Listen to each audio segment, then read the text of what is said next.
आप सभी भाई-बहनों का आध्यात्मिक ज्ञानात्मक चैनल की ब्रह्म मुहूर्त ज्ञान उपदेश कक्षा में एक बार फिर स्वागत है।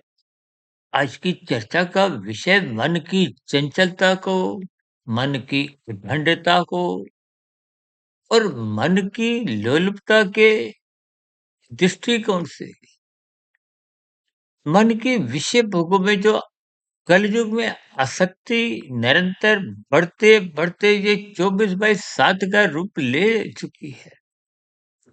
जिसके फलस्वरूप आपकी हमारी दिनचर्या, आपका हमारा आर्थिक जीवन, आपका हमारा धार्मिक जीवन, सामाजिक जीवन, सभी स्थितियों में क्रमशः मर्यादाएँ टूटने लगी हैं। इन सभी स्थितियों को देखिए आप और हम जितना-जितना क्रमबद्ध तरीके से इस मन की स्थितियों को नियंत्रण में लेंगे, तब-तब आपके हमारे जीवन में एक आध्यात्मिक स्तर पर भी एक विशेष सात्विक स्थिति बनने लगेगी। अन्यथा भौतिक स्तर पर आज हमारा अर्थ और काम बिगड़ते जा रहे हैं। ये बिगड़ा हुआ रूप ही देखिए धर्म की स्थितियों को कमज़ोर करता है। धर्म को अपने अधीन बनाने लगता है। आज अर्थ और काम को धर्म की चारदीवारी के भीतर रखने की बजाय धर्म की परिभाषा स्वयं अर्थ द्वारा, काम द्वारा आपकी हमारी विभिन्न प्रकार की जो एक मनगढ़ंत स्थितियाँ हैं, उसके अनुरूप हम मन की एक स्थितियों को यानी कि धर्म को अपने हिसाब से एक विशेष स्तर पर उसकी परिभाषा से हमने बना दी है। जबकि शास्त्र बार-बार कहते हैं, धर्म को प्रथम स्थान पे रखो।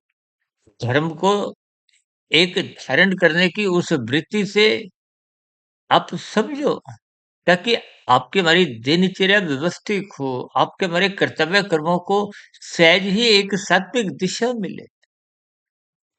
आप अपना स्वयं का, अपने परिवार का, अपने गली-मोहल्ले का, अपने शहर का, अपने देश का, अंतर्राष्ट्रीय स्तर पर भी देखिए आपके हमारे कर्म दिशाहीन नहीं होने चाहिए। यानी कि वो किसी भी प्रकार के प्रकृति के वातावरण में भी दोष नहीं करें। पर आपके हमारी जो एक दिनचर्या है, आपका हमारा जो एक कानून के पालन करने की जो एक स्थितियाँ हैं, आपका हमारा धर्म के प्रति यानी कि शास्त्रों के प्रति जो आपकी हमारी दिनचर्या एक संतुलित, व्यवस्थित, अनुशासित होनी चाहिए। ये सभी स्थितियाँ तभी बन पाती हैं जब धर्म प्रथम स्थान पे रखा जाता है। धर्म की एक विशेष महत्ता आपके हमारे मन बुद्धि के स्तर पर बनने लगती है। अन्यथा मन देखिए मन की उद्दंडता का अभिप्राय क्या है? कि मन बेखौफ बिना किसी भय के निडर होता हुआ मन मर्जी की स्थितियों में समाज में आपके हमारे एक कार्यों में दिखाई देने लगा है। देखिए ये सभी स्थितियाँ बहुत ही आरंभिक स्तर आपका हमारा कर्माशय नहीं बिगाड़ती, आपके हमारे बुरे संस्कार बनाती है। और बुरे संस्कार देखिए बनते तो बहुत जल्दी हैं, लेकिन बुरा संस्कार मिटाने में, दग्ध-बीज करने में जो पूरा जीवन भी छोटा पड़ जाता है। इन सभी स्थितियों को आरंभिक स्तर पर ही रोकना होगा। हम तो बार-बार कहते हैं ना कि प्रकृति के 3 गुणों की रस्म स्थितियों को समझो। ये आपके हमारे जो 3 शरीर हैं, आरंभिक स्तर पर तो देखिए स्थूल शरीर बिगड़ता है। स्थूल शरीर के स्तर पर जब आदतें बिगड़ने लगती हैं, ये आदतें बिगड़ने का अभिप्राय जब आपका हमारा मन किसी आज्ञा में नहीं रहता। देखिए शास्त्रों में तो स्पष्ट शब्दों में कहा गया है, मन ही बंधन का कारण है, मन ही मोक्ष का कारण है। मन बंधता कब है? जब वो विषय भोगों की आसक्ति में रहता हुआ मर्यादाएँ भूलने लगती। ये मर्यादाएँ कब मनुष्य भूलने लगता है, कब उसमें पशु वृत्तियाँ पनपने की संभावनाएँ बनने लगती हैं, जब मनुष्य अपने धर्म का पालन नहीं करता, ब्रह्म मुहूर्त में उठता नहीं है, शास्त्रों का स्वाध्याय नहीं करता, गुरु के प्रवचनों को आदरपूर्वक सुनता नहीं। ये सभी स्थितियाँ आपके हमारे बुद्धि के स्तर पर न्यून स्थितियाँ बनती हैं। यानी कि बुद्धि जो मन का एक बॉस है। देखिए भगवान श्री कृष्ण जी ने गीता में ही स्पष्ट शब्दों में अर्जुन के रथ के 5 घोड़ों की स्थितियों को, लगाम को अपने हाथ में रखते हुए यही एक ज्ञान उपदेश दिया है कि मन को नियंत्रण में रखो। कहीं-कहीं शास्त्रों में मन को देखिए बंदर से भी एक तुलना की है। मन की चंचलता को, उद्दंडता कहो, अमर्यादित स्थितियों में उसकी उछल-कूद कहो। देखिए शब्दों की स्थितियों को मात्र इस दृष्टिकोण से कहा जाता है ताकि आप उसकी एक गहराई को समझो। ये मन जब बुद्धि के अधीन रहता है तो ये एक मर्यादित स्थितियों में यानी कि उसके जीवन में धर्म प्रथम स्थान पे बना रहता है तो फिर अर्थ और काम बिगड़ते नहीं। और बुद्धि के नियंत्रण में तो मन तब तक रहता है जब बुद्धि अपनी विवेक शक्ति द्वारा। देखिए बुद्धि में विवेक शक्ति कब जगती है जब वो शास्त्रों का स्वाध्याय करती है, ब्रह्म मुहूर्त में उठती है, परमात्मा को पाने का एक लक्ष्य बना होता है, तो फिर बुद्धि में एक विवेक शक्ति जगी रहती है। विवेक शक्ति ही मन को नियंत्रित करने में सक्षम है। अन्यथा यदि बुद्धि में विवेक शक्ति जगती नहीं है, विवेक शक्ति जगने का जो आधार है वो सात्विक बुद्धि है। सात्विक बुद्धि बिना निरंतर सत्संग के बन ही नहीं पाती। और सत्संग को मनुष्य हल्के में लेता है, वृद्धावस्था से जोड़ देता है। देखिए जैसे प्रकाश की आवश्यकता आपको में तन के स्तर पर बनी रहती है। अभी यदि मेरे इस वीडियो बनाते समय मेरे चेहरे पे प्रकाश नहीं हो, जब पीछे इस हॉल में बल्ब ट्यूब द्वारा रोशनी नहीं हो, तो आप मेरे चेहरे को भी देख नहीं पाओगे। देखिए तन के स्तर पर प्रकाश चाहिए, तभी तो सूर्य के शाम को अस्त होते ही आप और हम अपने घरों में सर्वप्रथम बल्ब ट्यूब जलाते हैं। जब देखिए बिजली नहीं थी तो आप और हम दिया मोमबत्ती जलाकर काम चला लेते थे। आज सड़कों पे भी कितने वाहन जो चल रहे होते हैं, अंधकार होते ही आप और हम अपने स्कूटर, कार, बस की यहाँ भी देखिए एक वाहन की स्थितियाँ हैं, उसकी लाइट ऑन करते हैं, जला देते हैं। तो यदि आप मन बुद्धि के स्तर पर बुद्धि को ऑन नहीं रखते, विवेक शक्ति जगाते नहीं हो। देखिए बुद्धि जब विषय भोगों में मन बुद्धि की एक दोस्ती बन जाती है, यानी कि रस बुद्धि। देखिए मन तो विषयों का असक्ति है, अनादि काल से इसकी विषय भोगों में रुचि बनी हुई है। लेकिन ये रुचि जब बुद्धि के स्तर पर भी आपके हमारे विषय भोगों में रस लेने लगते हैं, यानी कि रस बुद्धि बन जाती है, तो फिर मन को बुद्धि का एक साथ मिल जाता है। मन और बुद्धि में दोस्ताना संबंध बन जाते हैं। तो फिर ऐसी स्थितियों में बुद्धि अधिक से अधिक धन कमाने में, अधिक से अधिक अर्थ कमाने में, यानी कि ये अर्थ और काम। अर्थ का अभिप्राय देखिए धन से है। धन का अभिप्राय पदार्थों को खरीदने से है। पदार्थों को कहो, सुख सुविधा के साधन को हो। देखिए आज आपके हमारे जीवन में पदार्थ, भोग विषय बिगड़ते जा रहे हैं, जिसके फलस्वरूप आपका हमारा खाना-पीना बिगड़ता जा रहा है। ये खाना-पीना बिगड़ने के कारण ही देखिए जब सुख सुविधा के साधन अधिक आपके हमारे परिवार में, घरों में आने लगते हैं, तो स्थूल शरीर के स्तर पर क्रियाएँ घटने लगती हैं। क्रियाओं के घटने के कारण ही वो भोग विषयों का जो खाया-पिया है, भोग है, वो रोगग्रस्त यानी कि स्थूल शरीर के स्तर पर रोगमय स्थितियाँ उत्पन्न करते हैं। आज देखिए समाज में इन भोग विषयों के बिगड़े हुए भोगों के कारण ही अस्पतालों की संख्या बढ़ती जा रही है। आपके हमारे घरों के आस-पास पहले देखिए कोई गिनती की एक आध दुकान दवाइयों की होती थी, अब 2-2 4-4 10-10 दवाइयों की दुकानें होने लगी हैं। क्योंकि भोग विषय घर बैठे आप और हम खाना खाने की स्थितियों में जब अपने आप को स्थित कर लेते हैं, तो ये भोग विषय मन के स्वाद की स्थितियाँ देखिए अब ऑनलाइन का लगभग बाज़ार बहुत अधिक तेज़ी से फैलता जा रहा है। आप हमारे भोग विषय बिगड़ते जा रहे हैं। ये भोग विषय बिगड़ने का अभिप्राय क्या है कि तन के स्तर पर आपकी हमारी खाने की जो एक स्थितियाँ हैं, देखिए ब्याह-शादियों में भी आप देखते ही हो कि एक स्टाइल पे कुछ खाया, फिर दूसरा, तीसरा, चौथा। एक स्टाइल पर खाते-खाते ही आपकी नज़रिया जब मन बुद्धि में विचार दूसरे स्टाइल पे जाने का बन जाता है।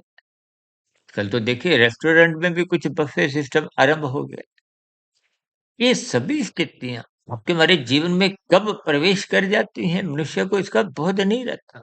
और ये प्रवेश तभी करती है जब धर्म के दरवाजे कमज़ोर होते हैं। धर्म के दरवाजे तभी कमज़ोर होते हैं जब बुद्धि का स्तर घटने लगता है। बुद्धि में विवेक शक्ति जग नहीं पाती। देखिए जब बुद्धि सत्संग नहीं करती तो उसमें पशु वृत्तियाँ मन के स्तर पर ये सहज ही पनपने लगती है। इन सभी स्थितियों को देखिए जब आप हल्केपन में लेते हैं, तो मन की उद्दंडता कहो, चंचलता कहो, आवारागर्दी कहो, अमर्यादित विषय भोगों का सेवन कहो, किन्हीं भी शब्दों में देखिए इन सभी सूक्ष्म स्थितियों को आपने हमने गंभीरता से ले यदि इन सभी स्थितियों को आप और हम गंभीरता से नहीं लेते, तो फिर ये मन ही एक समय ऐसा आ जाता है कि बुद्धि राजसी से वो तामसी बन जाती है।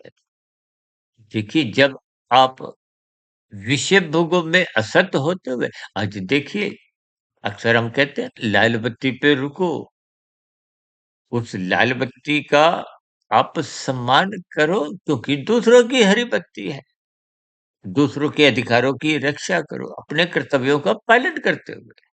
कर्तव्यों का पालन करना ही धर्म की स्थिति है। और धर्म तभी आपके हमारे जीवन में दिखाई देता है जब उसमें बुद्धि के स्तर पर विवेक शक्ति होती है।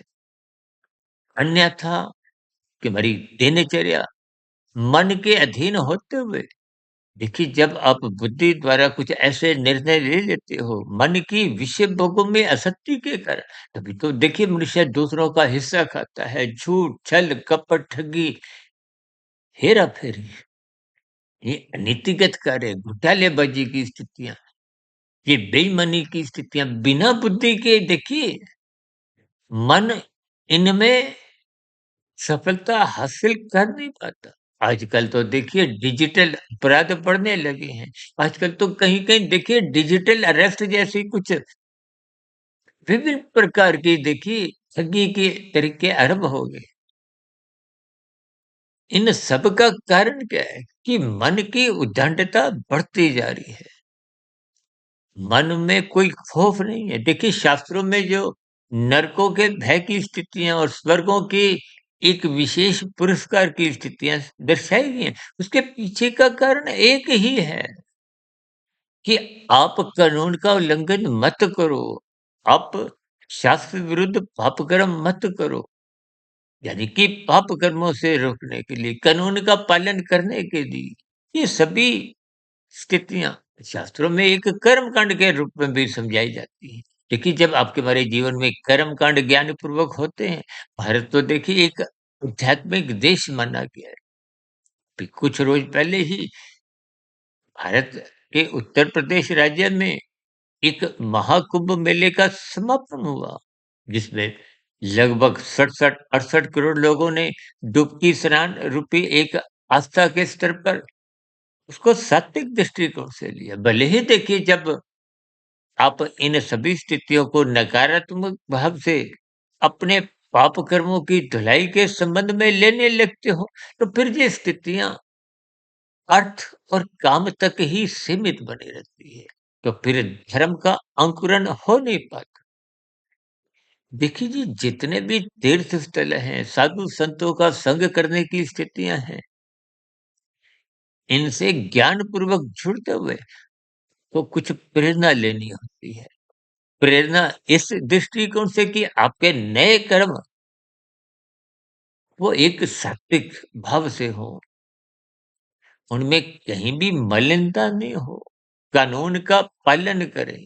आज देखिए ना, कानून का पालन करने की स्थितियाँ कमज़ोर होती जा रही हैं। ये पुलिस की व्यवस्था, न्यायालयों की स्थितियाँ इसी बात पर ही अपनी मोहर लगाती है कि एक साधारण मनुष्य अपने धर्म का पालन करता नहीं। ये धर्म का पालन नहीं करने के पीछे का कारण मन की उद्दंडता ही है, मन-मर्जी की स्थितियाँ हैं। देखिए, मन-मर्जी की स्थितियाँ अक्सर आप युवा वर्ग में देखते ही हो ना, जब मन विषय भोगों में तो जोश भरा होता है, तो फिर ऐसी स्थितियों में होश रहता नहीं है। होश का अभिप्राय सत्वगुण की स्थिति से है। होश का अभिप्राय एक विवेक शक्ति से है। होश का अभिप्राय एक बुद्धि के स्तर पर एक धर्म की स्थिति है। देखिए, कहीं भी अपने जीवन की जो एक स्थितियाँ हैं, शास्त्र बार-बार कहते हैं, सत्वगुण का संग करो, सत्वगुण का संग करना ही एक सत्संग की स्थिति है और मनुष्य सत्संग की स्थिति को ही एक वृद्धावस्था से जोड़ते हुए अपने जीवन की कुछ अलग ही परिभाषाएँ मनगढ़ंत रूप में बनाने लगता है। देखिए, जैसे प्रकाश की ज़रूरत बच्चे को भी है, किशोरावस्था में भी है, युवक को भी है, प्रौढ़ावस्था में, वृद्धावस्था में, सभी अवस्थाओं में स्थूल शरीर के स्तर पर प्रकाश चाहिए, भले ही आपकी हमारी आँखें स्वस्थ भी हों। ठीक इसी तरह देखिए, स्थूल शरीर का जो एक इंद्रियों का जो एक संचालन है, वो तो मन करता है। मन सूक्ष्म शरीर का हिस्सा है और मन में सही-गलत की परखने की शक्ति नहीं है। वो बुद्धि के पास है। इसलिए मन का जो ऊपर का जो एक बॉस है, वो बुद्धि तत्व है और बुद्धि सात्विक रहने से ही वो मन की राशि स्थितियों को एक नियंत्रित बनाए रखती है। जैसे आप स्कूटर कार चलाते हो ना, तो उसमें ब्रेक होती है। ब्रेक का अभिप्राय नियंत्रण से है, लगाम से है, एक अंकुश की स्थितियों से है। ये कानून का पालन कहो, यातायात के नियमों का पालन कहो, शास्त्र में विधि पूर्वक विहित कर्म करने का जो उल्लेख आता है कि ये करो, ये मत करो, मत करने वाली स्थितियों से आपको में हटना होता है, बचना होता है। इन सभी स्थितियों को देखिए, जब तक बुद्धि मजबूत नहीं होती, मजबूत बुद्धि में ही देखिए विवेक शक्ति जगती है और विवेक शक्ति जगने से ही शास्त्रों के प्रति आपके हमारे आदर भाव होते हैं। गुरु के प्रवचनों को आप श्रद्धा पूर्वक सुनते हो। ब्रह्म मुहूर्त में उठने की एक उत्सुकता रहती है और रात को मौनात्मक स्थितियों से आप बचने लगते हो। देखिए, ये सभी स्थितियाँ जब क्रमबद्ध तरीके से आपके हमारे जीवन को अनुशासित बनाती हैं, तभी आपका हमारी मन की जो उद्दंडता है, मन मर्जी की स्थितियाँ हैं। देखिए, मन मर्जी की स्थितियाँ ही आपके हमारे जीवन में कानून का उल्लंघन करवाती है, शास्त्र विरुद्ध पाप कर्म करते हुए आपको में भटके कर देती है। जब बुरे संस्कार ही कारण शरीर में देखिए वेग से आते हैं, फिर वो मन बुद्धि के स्तर पर किसी भी प्रकार का कोई विचार मंथन करने नहीं देते, वो तो इंद्रियों के स्तर। देखिए, 5 ज्ञानेंद्रियाँ आँख, नाक, जिह्वा, त्वचा, कान, ये 5 भोग्य विषयों को भोगने को विवश कर देती हैं, धक्का देती हैं। मनुष्य फिर विचार मंथन कुछ करता नहीं है कि कानून क्या कहता है। देखिए, आज बलात्कार जैसी, हत्या जैसी स्थितियाँ जो निरंतर बढ़ती जा रही हैं, इनके पीछे का कारण क्या है?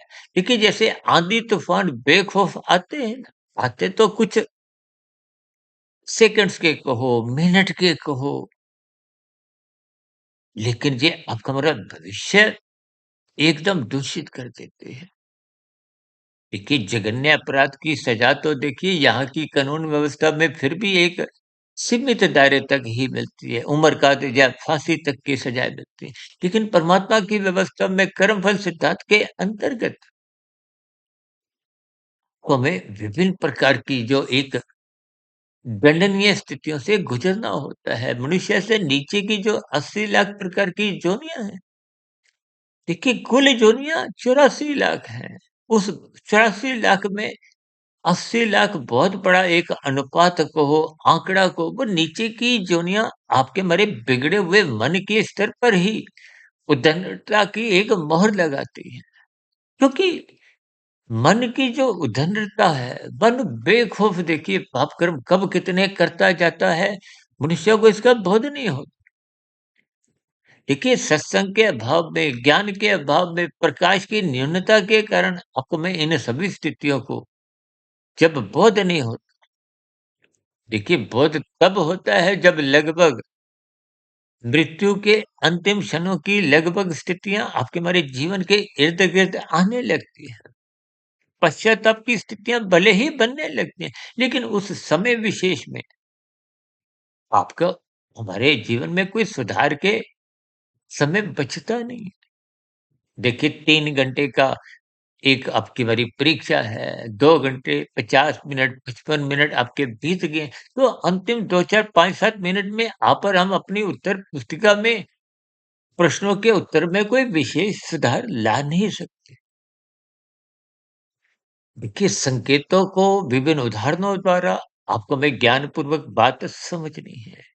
यानी कि मन की चंचलता, उद्दंडता ये एक दिन में बनती नहीं, निरंतर अभ्यास करना होता है। अभ्यास का अभिप्राय देखिए गुरु के प्रवचनों को आदर पूर्वक श्रद्धा पूर्वक आप सत्संग करो, उस पर निरंतर चिंतन मनन की स्थितियां बनाओ। ये चिंतन मनन की स्थितियां निरंतर जब आप ब्रह्म मुहूर्त में बनाते हो, फिर आपके मेरे जीवन में वो धीरे धीरे शुभ संस्कार कारण शरीर में पहुंचना आरंभ करते हैं। प्रारंभिक स्तर पर तो देखिए वो पहले के बने हुए बुरे संस्कारों से लड़ नहीं पाते, लेकिन अपनी मौजूदगी निरंतर बनाए रखने के कारण उसमें जब मजबूती आने लगती है, यानी कि शुभ संस्कारों की मजबूती ही फिर वो पहले के बने हुए बुरे संस्कारों को कमजोर करती है, दग्ध बीज करती है। देखिए जब बीज संस्कार जल जाता है, समाप्त हो, उसमें फिर अंकुरण अंकुरण का अभिप्राय मन बुद्धि में जो फुरने उठते हैं, विचार आते हैं। देखिए कोई भी कर्म आरंभिक स्तर पर बिना विचार के नहीं होता, चाहे वो अच्छा हो चाहे बुरा हो। लेकिन जैसे-जैसे स्थितियाँ कारण शरीर की संस्कारों की बुरा रूप धारण कर लेती हैं, तो फिर वो मन बुद्धि के स्तर पर चिंतन करने का मौका नहीं देती, अवसर नहीं देती। देखिए इन सभी स्थितियों के संकेत, इशारे आपको हमें ज्ञानपूर्वक समझने चाहिए। अन्यथा आपका हमारा मिला हुआ जीवन निरंतर इन विषय भोगों के आघोष में बहता जा रहा है, डूबता जा रहा है। डूबने का अभिप्राय तमोगुण में गिरना है। देखिए जब-जब रजोगुण, सत्वगुण की लगाम द्वारा एक मर्यादित नहीं रहता, संतुलित नहीं रहता, अनुशासित नहीं रहता, तो फिर मन का गिरना निरंतर तमोगुण में बढ़ता जाता है। पाप कर्म होने लगते हैं, कानून का उल्लंघन सहज ही होने लगता है। इन सभी स्थितियों को ज्ञानपूर्वक समझते हुए इस मन की चंचलता को, उद्दंडता को काबू में लाना होगा, अन्यथा हमारा मिला हुआ जीवन निरंतर मृत्यु के नजदीकियां प्राप्त करता हुआ आपका हमारा जो एक कर्माशय की स्थितियां हैं, संस्कारों की स्थितियां हैं, वो बिगड़ती जा रही। इन पर ज्ञानपूर्वक, तर्कपूर्वक आप चिंतन करें, ताकि स्थूल शरीर की विषय भोगों की आसक्ति के कारण आपका हमारा कारण शरीर में कर्माशय या संस्कार बिगड़े नहीं, क्योंकि कारण शरीर ही मरने की स्थितियों के आसपास अगली जोनी का निर्धारण करता है। और नीचे की ऐसी कितनी ही जोनियां हैं जिनके आप और हम नाम सुनकर भी भयभीत हो उठते हैं। उन जोनियों में कर्मफल सिद्धांत के अंतर्गत प्रकृति की एक व्यवस्था के अंतर्गत को हमें फिर वो प्रतिकूल परिस्थितियों में जीवन बिताना पड़ता है।